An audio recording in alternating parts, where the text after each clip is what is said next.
আমাদের রাজ্যের মুখ্যমন্ত্রী চাইলে এই ডিসক্রিমিনেশনটা তিনি নিমেষেই শেষ করতে পারেন। সে মুসলিম মা সন্তান সম্ভবা কাজ চেয়েছে, আমাকে তো তালাক দিয়ে দিল। আমার তো কোনো কথাই শুনল না। অধিকার কি চোখের জল দিয়ে শেষ হবে? আমি প্রশ্ন তুলতে চাই বিচারক মহোদয়দের কাছে খুব সবিনয়। আমি কোনো বিচারক মহোদয়কে ভগবান মনে করি না। কারণ ভারতবর্ষের সংবিধানে কোথাও বলা নেই বিচারকরা মাই লর্ড বা মাই লর্ডশিপ বা লেডি লর্ডশিপ।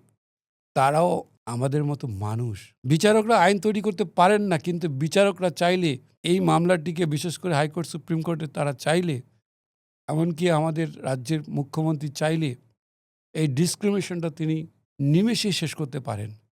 যেমনভাবে ৩ তালাক বন্ধ করেছেন।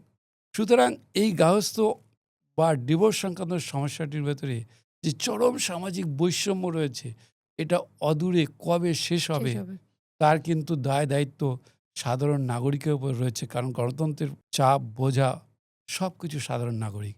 কিন্তু করবে কে? বেড়ালে ঘন্টা বাঁধবেন কে? এক হাইকোর্ট বা সুপ্রিম কোর্টের মহামান্য বিচারপতিগণ, অথবা রাজ্যের মহামান্য মুখ্যমন্ত্রী, কিংবা কেন্দ্রের প্রধানমন্ত্রীর নেতৃত্বাধীন ক্যাবিনেট।